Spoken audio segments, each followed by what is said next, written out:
nous sommes à une époque où la tentation vient sur le monde entier pour l'éprouver.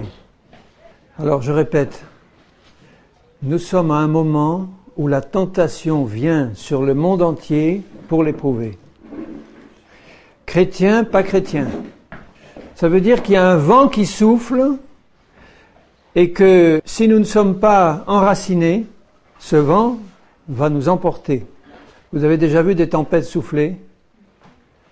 Les choses qui ne sont pas solidement accrochées sont emportées comme des fétus de paille. Donc dans cette tempête qui souffle en ce moment même, il n'y en a qu'un qui peut nous garder, c'est le Seigneur Jésus. Et il gardera ceux qui gardent sa parole. La parole de la persévérance en lui.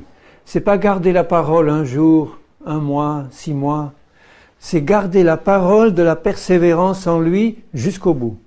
Alors là, on a une promesse formidable. Je te garderai aussi à l'heure de la tentation qui vient sur le monde entier pour l'éprouver. Alors, celui qui est enraciné, fondé sur le rocher, c'est celui qui entend la parole de Jésus et qui la met en pratique. Il y en a qui ne l'entendent pas, mais il y en a beaucoup qui l'entendent, qui se réjouissent en l'entendant, et puis qui ne la mettent pas en pratique.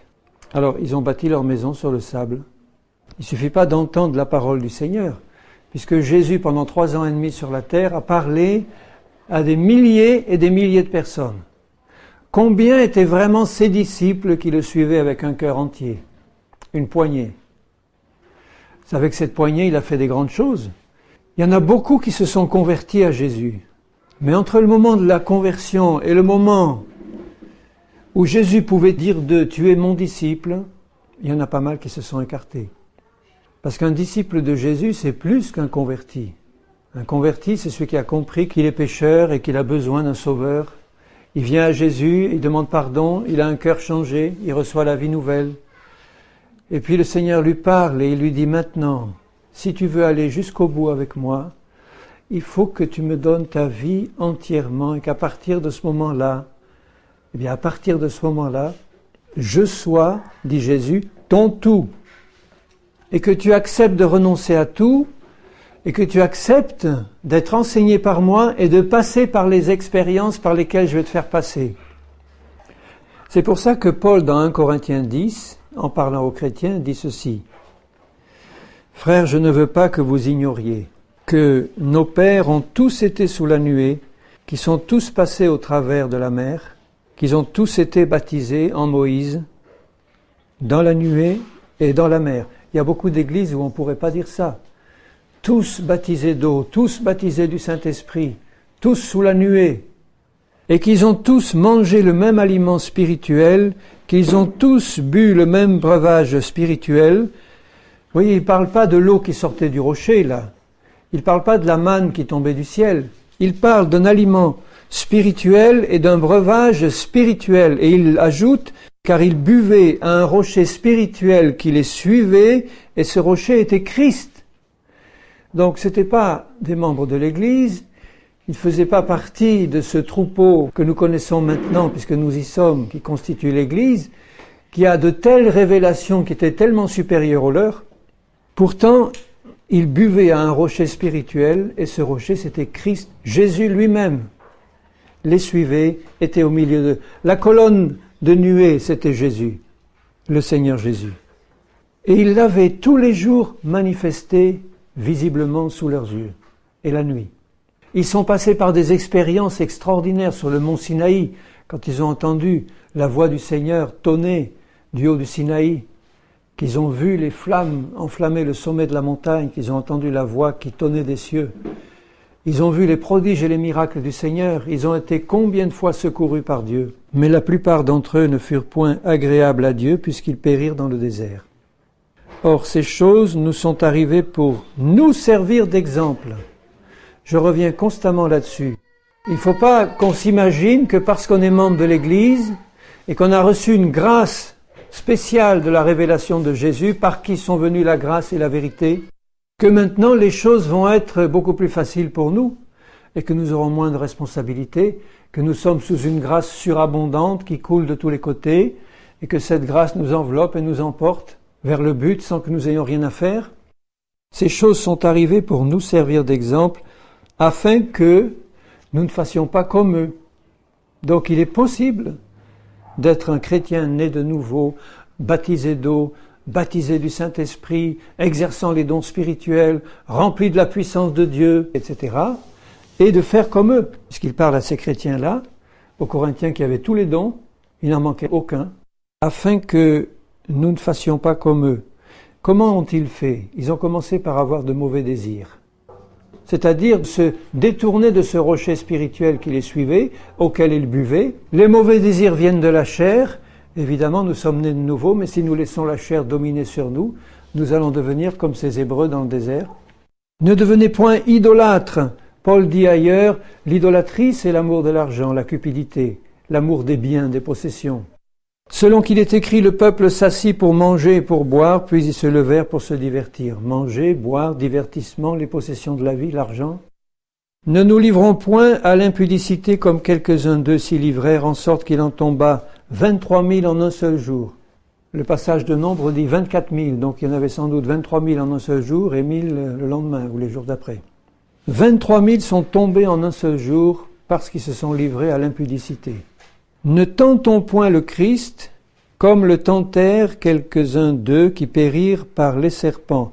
Alors le Christ Jésus, plein d'amour et de miséricorde, l'agneau de Dieu, venu pour nous sauver, venu pour nous pardonner, venu pour nous donner une vie nouvelle, eh bien, ce Christ-là peut être tenté comme le tentèrent quelques-uns d'eux qui périrent par les serpents, qui sont les démons. Donc ce même Christ qui les suivait enverra contre les chrétiens baptisés d'eau, baptisés du Saint-Esprit, exerçant les dons, etc., mais qui se laissent aller à faire ces choses, et il enverra lui-même des serpents brûlants pour les détruire. Le Seigneur voudrait que nous, chrétiens, nous ayons une pleine vision de la vraie nature de Christ, de sa bonté infinie, de sa miséricorde parfaite et de sa sévérité parfaite ensemble.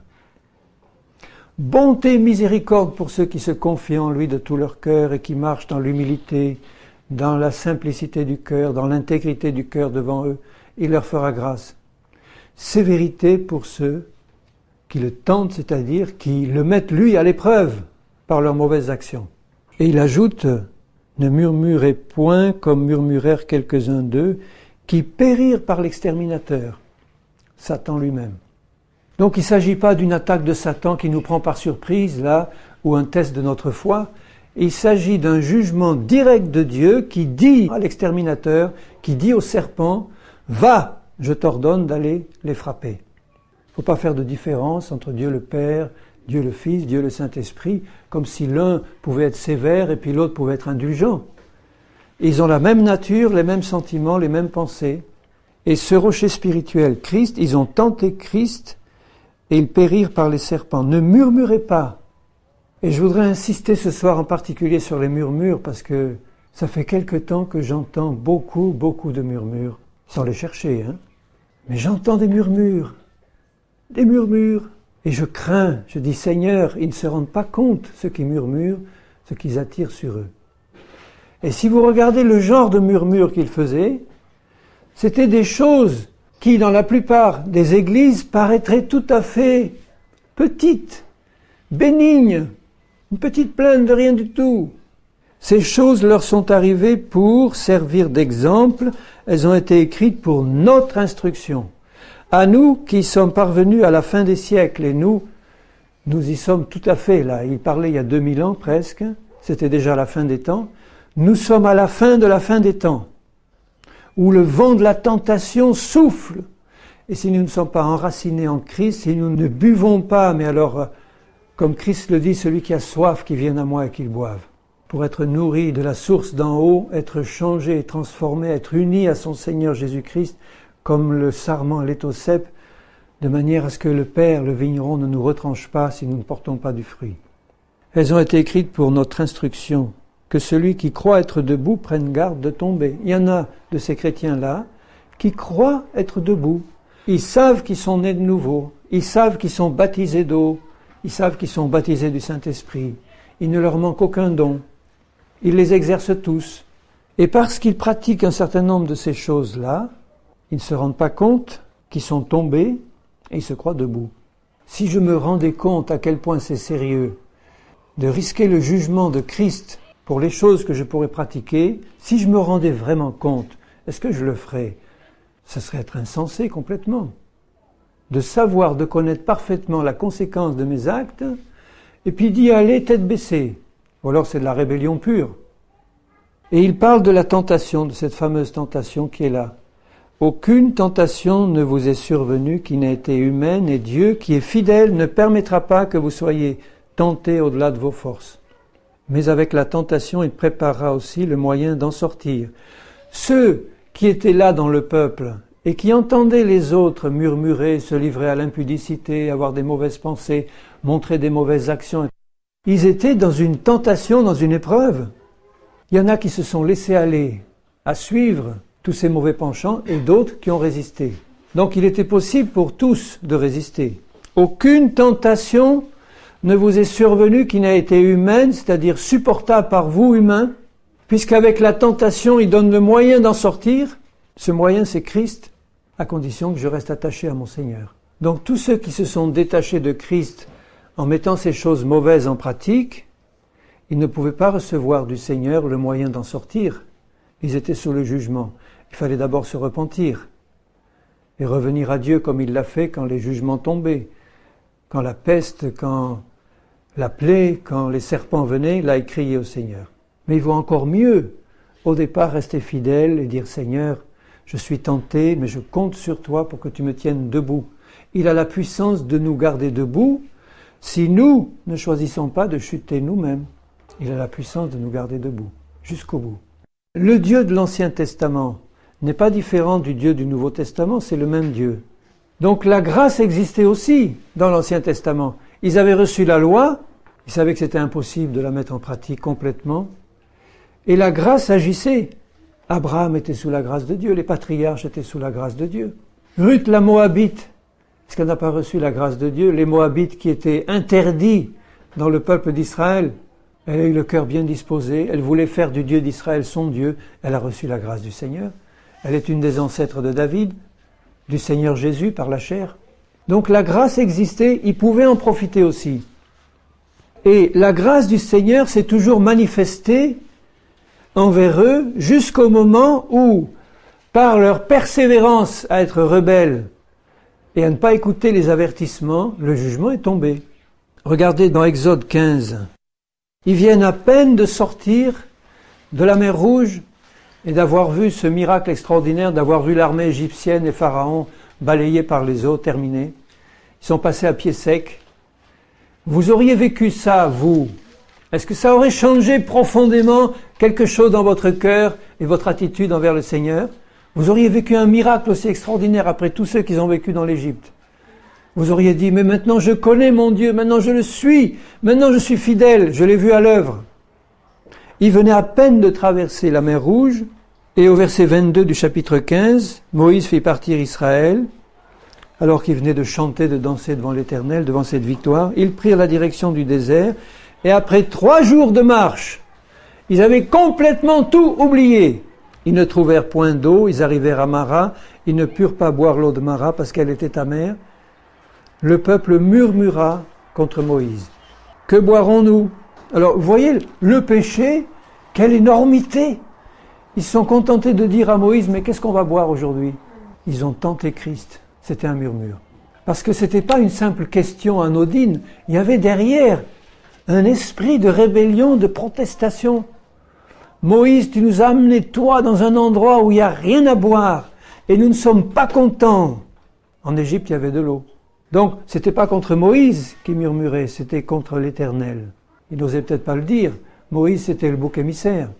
Donc, quand tu murmures contre ton mari, quand tu murmures contre ta femme, tu murmures contre Dieu. Parce que si Dieu l'avait changé plus tôt, il ne me pousserait pas à bout comme ça. Derrière tout murmure, il y a une rébellion contre le Seigneur. Moïse cria à l'Éternel, l'Éternel lui indiqua un bois qu'il jeta dans l'eau et l'eau devint douce. L'image de la croix et de Jésus. Vous voyez que, à ce premier murmure, Dieu ne dit rien. Il répond à la prière de Moïse, Aucun jugement ne tombe. Il transforme la situation, il fait un miracle, le peuple boit, content. Merci Seigneur, on s'en va, on repart. Et un peu plus loin au chapitre 16, ils arrivent donc à Élim, ils campèrent là près de l'eau. Ils partirent d'Élim, ils arrivèrent au désert de Sin, et au verset 2, toute l'assemblée des enfants d'Israël, toute l'assemblée, murmura dans le désert contre Moïse. Et pourquoi? Cette fois, ils n'avaient rien à manger. Car vous nous avez amenés dans ce désert pour nous faire mourir de faim toute cette multitude. Et Dieu ne dit rien, il répond en disant, je ferai pleuvoir sur vous du pain du haut des cieux, etc. Mais Moïse ajoute, au verset 7, et à Aaron, vous verrez la gloire de l'Éternel, parce qu'il a entendu vos murmures contre lui, car que sommes-nous pour que vous murmuriez contre nous? Et Moïse dit, l'Éternel vous donnera ce soir de la viande à manger, d'écailles. Et c'est tout, pas de jugement. L'Éternel entend les murmures, l'Éternel dit, bon, je vais leur faire grâce cette fois encore, deuxième fois, je vais leur donner du pain du ciel, je vais leur donner de la viande, surnaturellement des cailles, et ils en ont eu à satiété. Et au chapitre suivant, 17, et au verset 1, ils campèrent à la fin du verset à Réphidim, où le peuple ne trouva point d'eau à boire. Rien. Alors le peuple chercha querelle à Moïse. Vous voyez, c'est jamais contre Dieu directement qu'ils en ont. C'est contre ce chef-là que Dieu a choisi, qui nous amène dans un lieu où il n'y a rien à manger, rien à boire, ou quand il y a à boire c'est amer, où ça ne va pas, quoi. Toutes sortes d'expériences qui sont mauvaises. Et Moïse leur répondit, pourquoi me cherchez-vous querelle? Pourquoi tentez-vous Christ, l'Éternel? Pourquoi tentez-vous Christ? Donc vous voyez, chaque murmure qui sort de mon cœur et de ma vie, pour une situation que je suis en train de vivre et qui est désagréable, je peux peut-être trouver un bouc émissaire, celui ou celle qui est près de moi, ou tel autre, mais en fait c'est contre l'Éternel que je murmure, parce que s'il avait été aussi parfait qu'il le dit, il ne m'aurait pas placé dans cette situation intenable, et il y a longtemps qu'il m'en aurait sorti s'il m'aimait. Si je suis dans la foi complète, est-ce que je vais murmurer contre l'Éternel? Même si je suis en train d'être rôti sur un grill parce que on s'est saisi de moi à cause de ma foi et qu'on est en train de me tester à mort, si je suis rempli de l'amour de Jésus dans mon cœur, est-ce que je vais murmurer contre la moindre des situations désagréables que je traverse? Est-ce que mes yeux spirituels ne vont pas s'ouvrir et que c'est pas mon mari, ma femme, mon frère, ma sœur? C'est contre l'Éternel que je suis en train de murmurer sans l'avouer, parce que c'est lui finalement qui m'a placé dans cette situation, dans ce désert brûlant. Mais comme quand même j'ose pas m'élever directement contre l'Éternel, eh bien je m'élevais contre Moïse, contre Aaron, ou contre un tel ou une telle. Je trouverai toujours un responsable, et je murmure. Et vous voyez que, d'après nos critères à nous, les plus fréquents, ce ne sont pas des choses extraordinaires. Tiens, on n'a rien à boire aujourd'hui, qu'est-ce qu'on va boire, qu'est-ce qu'on va manger, oh c'est dur. Est-ce qu'il ne nous est pas arrivé de murmurer d'une manière 100 fois pire, de faire une grosse rébellion, y compris contre Dieu lui-même parfois? J'ai dû secouer une sœur dernièrement au téléphone, parce qu'elle me disait « mais ça va pas, je suis en train de couler, j'ai trop d'épreuves, etc. » Je dis « ma sœur, tu as perdu la foi, tu es en train de couler parce que tes yeux ne sont plus sur Jésus. Et tu as de l'amertume dans le cœur. » C'est vrai, j'ai de l'amertume. Tu as de l'amertume contre Dieu. Non, non, je ne me permettrai pas. Je dis, contre qui tu as de l'amertume alors? Je dis, tu vois que c'est contre Dieu que tu en as. Et c'est à cause de ça que tu es en train de couler. Il faut que tu te ressaisisses, sinon tu te retires pour te perdre. Le diable va en profiter pour te mettre devant toi un piège béant, te faire tomber dedans, et comme tu n'es pas dans les dispositions de foi et de confiance en Dieu, tu ne peux pas t'appuyer sur Christ. Demande pardon vite et retourne à Jésus, il va te relever, il va te faire grâce. Alors vous voyez, les 3 premiers murmures, rien. Dieu donne et en abondance de quoi répondre à leurs besoins pour lesquels ils murmuraient. Quelle grâce merveilleuse notre Seigneur. Pour toi, c'est peut-être pas 3 fois qu'il a attendu, mais 4, 5, 6, 10 qu'il a supporté tes murmures. Parce que c'est pas un murmure tous les 3 jours. Là, finalement, c'était une fois tous les 3, 4, 10 jours. Mais pour toi, c'est peut-être 10 fois par jour que tu vas murmurer contre ta situation, contre un tel, contre ton mari, contre ta femme, contre ton frère, ta sœur, ton père, ta mère, ton fils, ta fille. Tout en étant baptisé d'eau, baptisé du Saint-Esprit, rempli de versets bibliques et tout en ayant reçu du Seigneur des guérisons, des prophéties, des dons spirituels, etc., etc. Mais ça n'a rien à voir avec le fruit que Dieu t'appelle à porter. L'amour de Christ pour tes ennemis. L'amour de Christ pour ton Dieu. L'amour de Jésus, l'amour de Christ en toi, pour ton Dieu. Cet amour qu'il a déversé en toi par la nouvelle naissance. Cet amour-là, cet amour de Christ qui doit remplir ton cœur pour ton frère, ta sœur, ton ennemi, ton mari, ta femme. Je parle beaucoup des maris et des femmes parce que c'est là qu'est le nœud du problème numéro 1 dans l'Église du Dieu vivant. Pour les couples, hein. Pour les autres qui ne sont pas mariés, le problème numéro 1, c'est leur meilleur ami, leur meilleure connaissance ou ceux qui leur sont les plus proches. C'est là qu'il y a les murmures les plus abondants. Et Dieu entend chacun de ces murmures. Même si tu ne les prononces pas, même si tu les gardes, tu grommelles dans ton cœur, Dieu entend tout. C'est amplifié quand ça arrive à son oreille. Il entend tout. Il est prêt à pardonner. Vous voyez, si le peuple s'était tourné vers son Dieu en disant « Seigneur, ça fait déjà 3 fois qu'on murmure, mais pardonne-nous, mais on est vraiment en dessous de tout, on a vu tellement ta puissance, ta grâce, ta miséricorde, et là, devant un petit obstacle comme ça, l'eau salée ou pas d'eau, tu as fendu la mer Rouge, est-ce que tu n'es pas capable de faire couler l'eau même du ciel ou du rocher? Alors on s'attend à toi, on attend que tu fasses quelque chose, Seigneur. » Ou s'ils avaient reconnu leur péché après les 3 premières fois, il est dit nulle part qu'ils se sont profondément repentis. Ah, ils se sont rassasiés d'eau, de cailles et de pain et de tout. De la manne et de tout ça, ils se sont rassasiés. Puis ils sont partis. On ne voit pas dans leur attitude une attitude de repentance réelle qui a produit du fruit. Et pourtant, c'était le peuple du Seigneur qui continuait à être aimé par son Dieu. Et on voit dans Nombre que les choses commencent à changer. J'espère pour toi que tu n'en es pas là aujourd'hui. Dans Nombre 11, verset 1er, « Le peuple murmura, et cela déplut aux oreilles de l'Éternel. » Alors, c'est vrai que la patience de Dieu est infinie, mais elle a des limites. Le peuple murmura, cela déplut aux oreilles de l'Éternel. Ça lui déplaisait tout autant au début, mais il a pris patience. Les 3 premières fois, rien. Là, lorsque l'Éternel l'entendit, sa colère s'enflamma. Le feu de l'Éternel s'alluma parmi eux et dévora l'extrémité du camp. Ça commence, ça y est, le jugement est tombé. Rappelez-vous 1 Corinthiens 10, ces choses leur sont arrivées pour nous servir d'exemple. Donc quand tu te trouves dans la fournaise divine, sous la forme d'un jugement de Dieu, commence pas à lutter contre les démons, à les lier, à les chasser, disant « il y a une attaque terrible, il faut vraiment que je jeûne, que je prie, et puis que j'y vais. J'ai reçu des promesses et au nom de Jésus, on y va. » Tu vas être comme la troupe qui s'est précipitée sur Haï. Ils ont été décimés, parce que le péché était dans le camp. Et d'ailleurs, le peuple cria à Moïse, Moïse pria l'Éternel et le feu s'arrêta.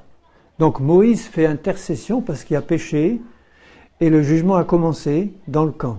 Le feu du ciel consume le camp. Et quand il y a eu un intercesseur qui s'est levé, Dieu a arrêté le feu. Un peu plus loin, au verset 10, ils se plaignaient, ils osaient. Vous voyez, c'est incroyable qu'il vient d'avoir un jugement. Moïse vient d'intercéder, le Seigneur arrête le jugement.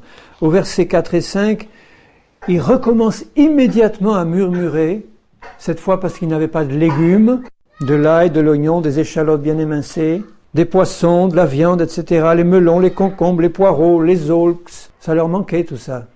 Toutes ces choses du monde qu'ils avaient en Égypte apparemment en abondance, ils n'avaient que cette misérable manne. Vous vous rendez compte? Et au verset 10, Moïse entendit le peuple qui pleurait. Il y a des pleurs qui sont agréables aux oreilles de l'Éternel, ce sont les pleurs d'un cœur brisé, d'un cœur qui se répand devant Dieu, d'un cœur qui a besoin de consolation, qui dans la souffrance crie à Dieu et qui pleure. Là, c'est un pleur qui est entendu par le Seigneur de manière favorable. Mais là, il pleurait parce qu'il était dans la difficulté et qu'il lui manquait ce qu'il désirait dans sa chair, n'ayant pas de mauvais désirs comme ils en ont eu. Chacun dans sa famille et à l'entrée de sa tente. La colère de l'Éternel s'enflamma, cette fois, fortement. Et Dieu, encore une fois, fait grâce Il associe au ministère de Moïse 70 anciens, etc. Mais on voit qu'au verset 31, l'Éternel fit souffler de la mer un vent qui amena des cailles, etc., des cailles comme la première fois. Et au verset 33, comme la chair était encore entre leurs dents, sans être mâchée, la colère de l'Éternel s'enflamma contre le peuple, et l'Éternel frappa le peuple d'une très grande plaie. Il leur a donné ce qu'ils désiraient, et avec l'exaucement apparent de leur prière, il leur a envoyé son jugement. C'est ça que tu voulais, tes ailles, tes oignons et tes concombres, tu vas les avoir. Mais avec eux, tu auras le jugement de Dieu. Une très grande plaie viendra sur toi. Au chapitre 12, cette fois, c'est Marie la prophétesse et Aaron, le grand prêtre, qui parlèrent contre Moïse au sujet de la femme éthiopienne qu'il avait prise, car il avait pris une femme éthiopienne, et ils dirent, est-ce seulement par Moïse que l'Éternel parle? C'est pas une rébellion fantastique? Et pourtant, c'est quelque chose qui a fortement déplu à Dieu. L'Éternel l'entendit. Et le résultat, ça a été que Marie, la prophétesse, a été frappée de la lèpre. Et si Moïse, son frère, n'avait pas intercédé en suppliant Dieu de lui pardonner, de la guérir, elle aurait été lépreuse pour le restant de ses jours. Moïse a prié, Moïse a intercédé, la lèpre est partie. Est-ce que ça n'aurait pas dû être un avertissement sérieux pour elle et pour les autres? Alors moi, ce qui m'étonne dans tous ces passages, c'est que d'abord c'est la patience de Dieu et puis son dosage plein de sagesse du jugement qui vient, mais c'est que devant tous ces jugements répétés qui étaient faits publiquement et qui se voyaient, le cœur du peuple n'était pas touché et il continuait encore à murmurer contre l'Éternel. Prenons garde, parce que ces choses leur sont arrivées pour nous servir d'exemple.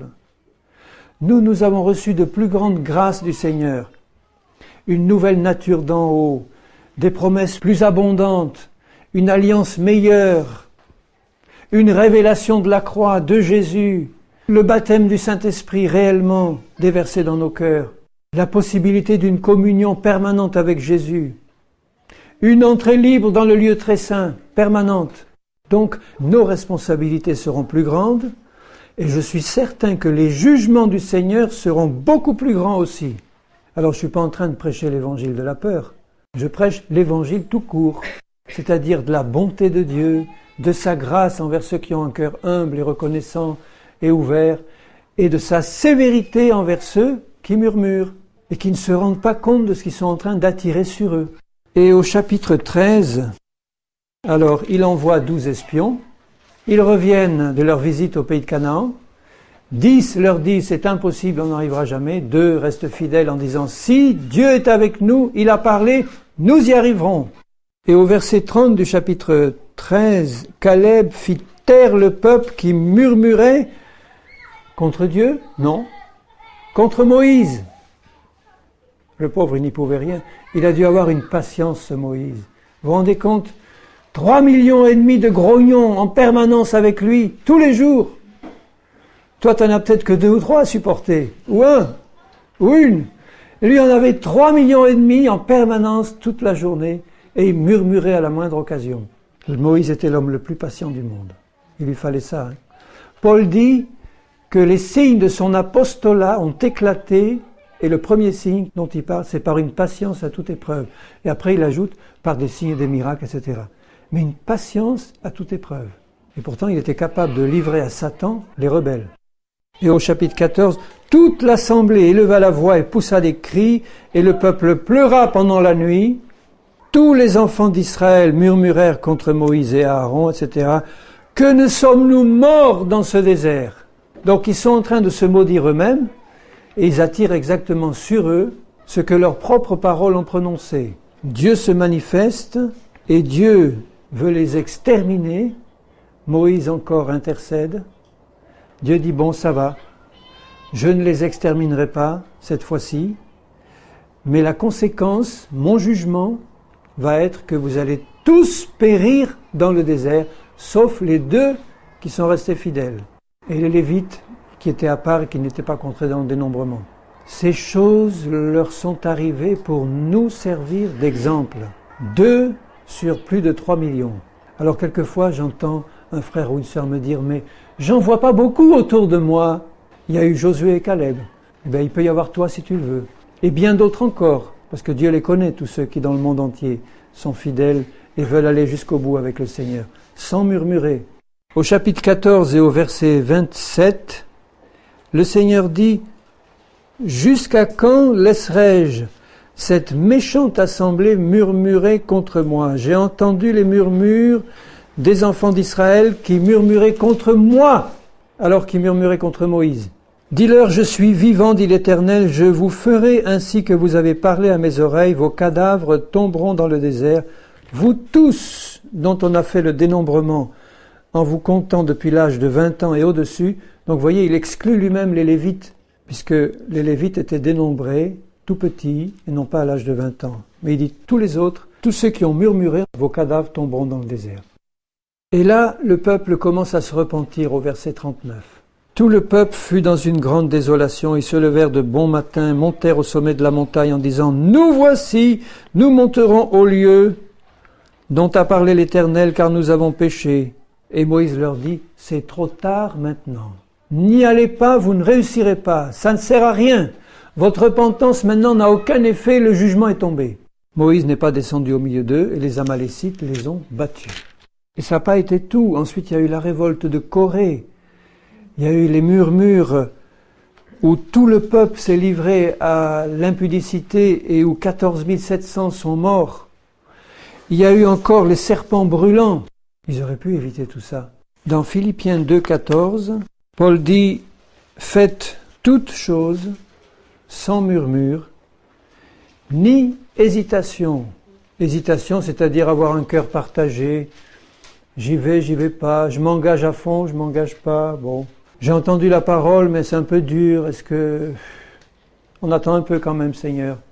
Je suis pas prêt, j'hésite. Voilà, eh bien c'est mis au même plan que les murmures. Afin que vous soyez irréprochables et purs des enfants de Dieu, irréprochables au milieu d'une génération perverse et corrompue, parmi laquelle vous brillez comme des flambeaux dans le monde portant la parole de vie. Donc le signe qu'ils étaient des flambeaux portant la parole de vie, le signe unique cité ici, c'était l'absence de murmure et d'hésitation au milieu d'eux. Faites tout sans murmure ni hésitation pour que vous soyez irréprochables et purs. Et vous reconnaissez au passage la ressemblance qu'il y a avec l'épître de Jacques, où il dit que l'homme parfait est celui qui tient sa langue en bride, et qui ne peut la tenir que si son cœur est rempli de la parole du Seigneur, parce que de l'abondance du cœur, la bouche parle. Donc l'homme parfait, la femme parfaite, c'est celui qui tient sa langue en bride, qui ne murmure pas, parce que son cœur est rempli de confiance en Jésus, rempli de foi. Quelles que soient les épreuves qui lui arrivent, il ne cherche pas à trouver un bouc émissaire autour de lui. S'il réagit mal, c'est lui qui est responsable à 100%. Si ton mari t'en fait voir, si tu murmures, tu es responsable à 100% de tes murmures. Si c'est ta femme qui t'en fait voir, Marie, et que tu murmures, tu es responsable à 100% de tes murmures, et le châtiment de Dieu t'atteindra tôt ou tard, peut-être pas la deuxième, la troisième ou la quatrième fois, mais si tu continues à murmurer, le jugement du Seigneur, les serpents brûlants et l'exterminateur seront lâchés contre toi. Et tu ne pourras rien faire, rien, tant que tu ne te seras pas repenti.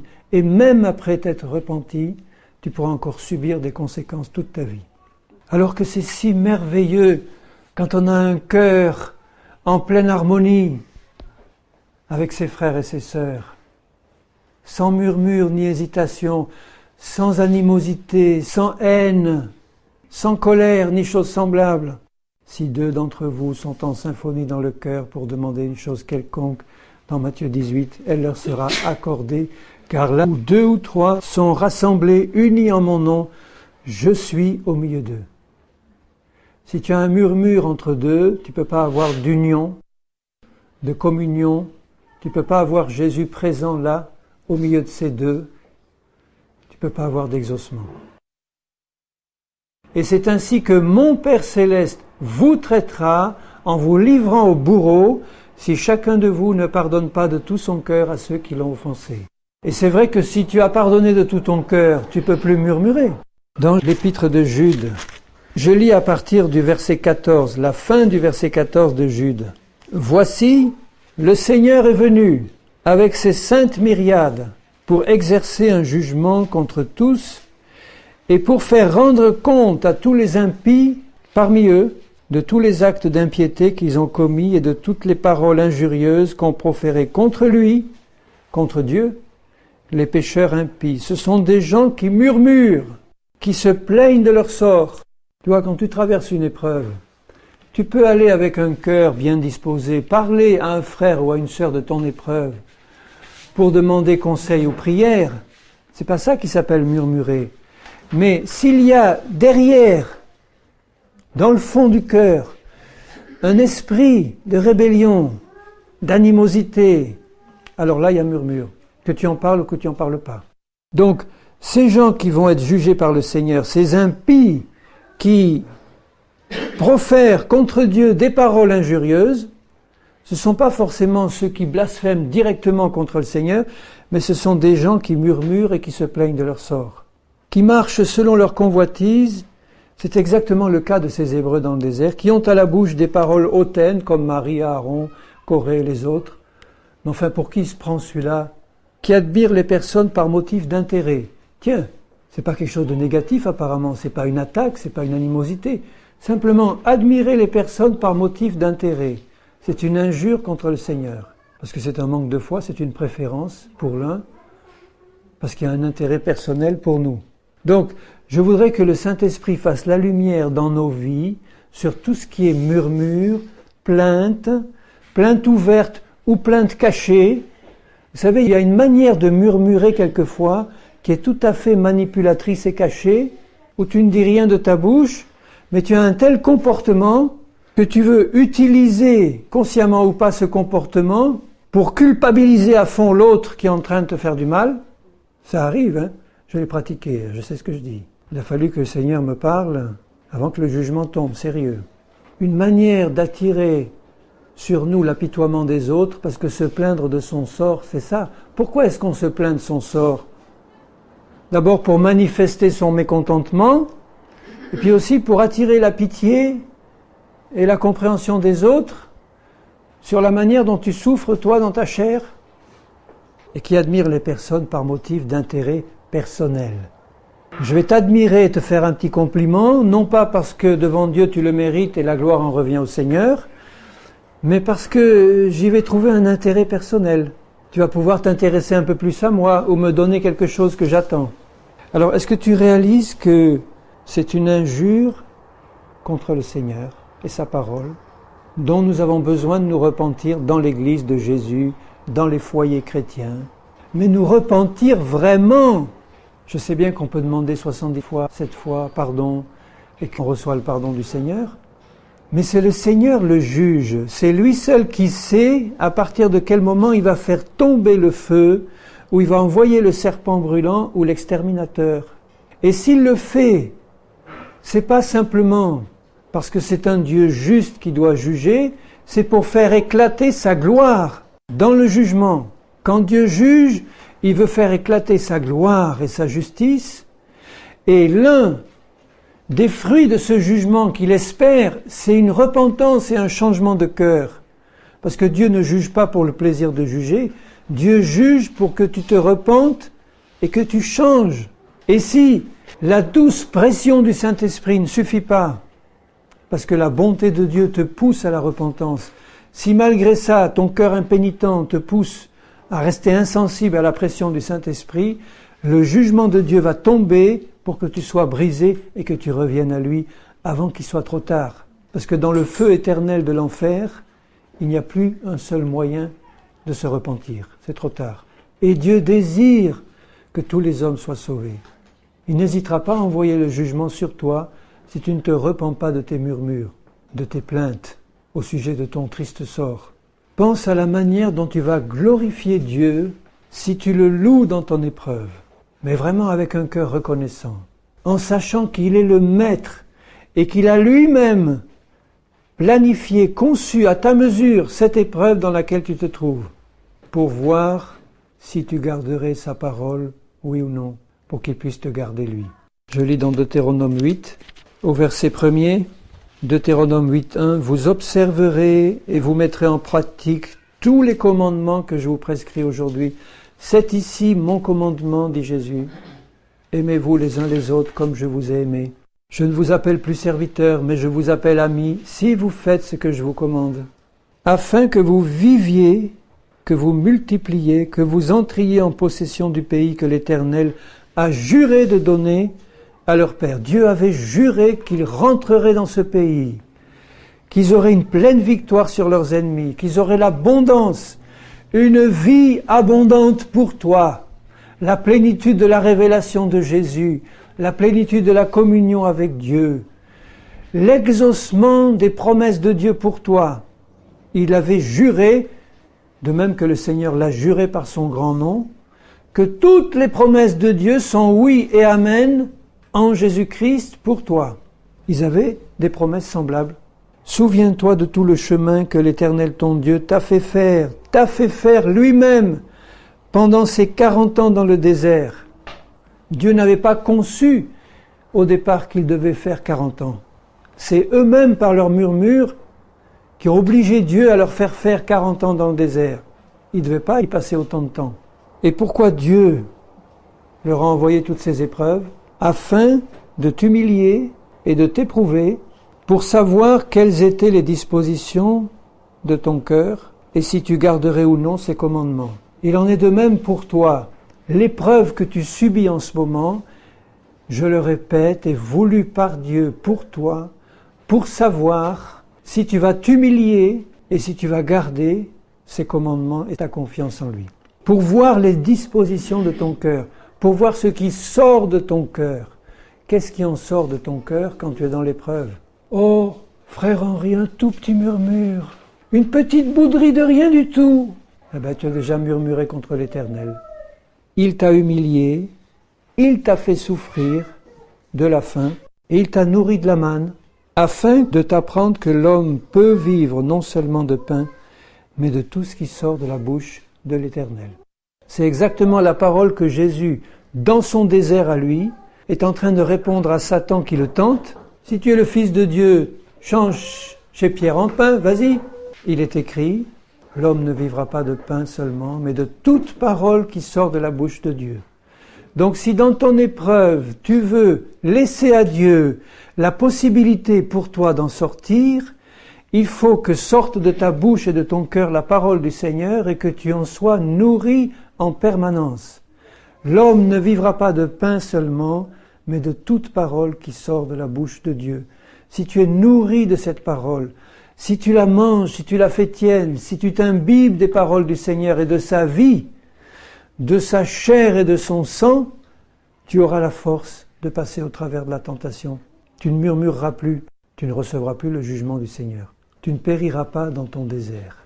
Alors si Moïse avait posé la question au peuple rassemblé là, en leur disant « Levez la main, vous tous qui voulez périr dans le désert », combien auraient levé la main d'après vous? Pas un seul, pas un seul. Je ne connais pas beaucoup de chrétiens qui diront « Je veux murmurer contre mon mari ou ma femme ». Mais j'en connais beaucoup qui le font. Alors, bien-aimés, il faut stopper ça. On a prié tout à l'heure pour les couples chrétiens, c'était ça exactement. C'était dans la pensée du Seigneur pour nous. En permanence, ce soir et en permanence, il faut que ces couples chrétiens manifestent la gloire de Dieu partout où ils passent, partout où ils sont. Je vous en supplie, bien-aimés, que nos couples chrétiens soient dans la symphonie de Jésus-Christ et dans l'amour du Seigneur, en permanence. Qu'on soit prompt immédiatement à se pardonner, à demander pardon, sans rancune ni animosité.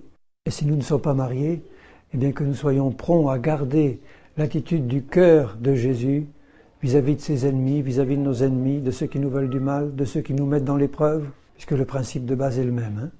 C'est le même. Alors je sais que si je vous disais, vous êtes tous d'accord avec moi, vous diriez tous Amen. Mais je sais aussi que, à peine cette porte sortie, certains d'entre vous vont commencer à se chamailler, ou demain, ou après-demain. Alors quand est-ce que nous allons arrêter? mais arrêter définitivement, en ayant dans le cœur la crainte de l'Éternel, parce qu'il entend tout ça et il va juger. Il va juger. Et le Seigneur voudrait éviter que son jugement tombe. Il veut nous bénir. Il ne veut pas nous juger. Il a envoyé Jésus non pas pour juger le monde, mais pour le sauver. Mais Jésus est le juge. C'est lui qui suivait le peuple et c'est lui qui a fait tomber les jugements. Alors si tel est le sort de ceux qui aujourd'hui marchent avec le Seigneur et l'ont accepté, que pensez-vous que sera le sort de ceux qui l'ont rejeté le jour du jugement? Ce sera quelque chose d'épouvantable. Quand je vois que 6 millions de Juifs ont péri dans les cendres de l'exterminateur au cours de la dernière guerre, 6 millions, c'était ni la faute des Juifs, je veux dire, en tant que, comme on le dit dans la tradition, parce que ils avaient l'amour de l'argent ou qu'ils avaient une attitude un peu spéciale. C'était pas de ce côté-là qu'il fallait chercher la source de la faute. C'était pas la faute des nazis, simplement, qui étaient leurs persécuteurs. C'était l'Éternel, le Dieu d'Israël, qui a fait tomber un jugement sur un peuple rebelle et contredisant, comme du temps des Hébreux dans le désert, parce qu'ils n'ont pas reconnu Jésus le Messie. Et Zacharie nous parle d'un jugement encore plus grand qui va tomber sur Israël, avant qu'ils reconnaissent celui qu'ils ont percé et qu'ils crient « Béni soit celui qui vient au nom du Seigneur ». Alors si Dieu a traité ainsi son peuple Israël, croyez-vous qu'il va traiter différemment son peuple l'Église? Si nous continuons à avoir la nuque raide, si nous ne comprenons pas ce que Dieu veut nous dire, si nous ne recevons pas avec un cœur bien disposé la grâce du Seigneur, qui veut nous remplir de son esprit et nous faire marcher droit, en ayant un cœur bien disposé, humble et soumis, Marie, aime ta femme comme Christ a aimé l'Église. Femme, sois soumise à ton mari comme l'Église est soumise à Jésus-Christ. Dans l'amour, dans l'humilité. Alors le choix est devant nous. Les jugements sont en train de tomber, de tomber, de tomber. Je les vois tomber partout autour de moi. Et partout autour de moi, j'entends des explications qui ne sont pas les bonnes. Ah, j'ai été attaqué par le diable. Ah, j'ai eu un coup dur. Ah, ou je suis testé dans ma foi. Il y en a beaucoup qui devraient dire « Je suis en train d'être jugé parce que j'ai trop murmuré ». Alors si je parle de cette manière, c'est que je sais que le Seigneur veut bénir. Le Seigneur veut tellement nous bénir et nous enrichir de sa présence. Il veut tellement remplir nos cœurs de la vie de Jésus, nos caractères du caractère de Jésus, pour nous rendre semblables à lui. C'est son désir suprême. Est-ce qu'il est capable de faire ça? Il peut. Il peut changer des pierres en adorateurs. Et s'il trouve en face de lui un cœur humble qui reconnaît ses torts devant le Seigneur, qui s'incline devant lui en disant « Seigneur, je t'en supplie, je te demande pardon, mais vraiment du fond du cœur, change-moi », un cri qui vient du fond des entrailles, et pas quelque chose de superficiel pour aujourd'hui ou demain, mais une attitude de cœur permanente. « Seigneur, je veux être comme Jésus, change-moi, je t'en prie ». Est-ce que vous croyez qu'il ne le fera pas? Mais il faut que ça soit sérieux. Pas que tu recommences constamment. N'attends pas un jugement de Dieu pour pouvoir être sérieux avec lui.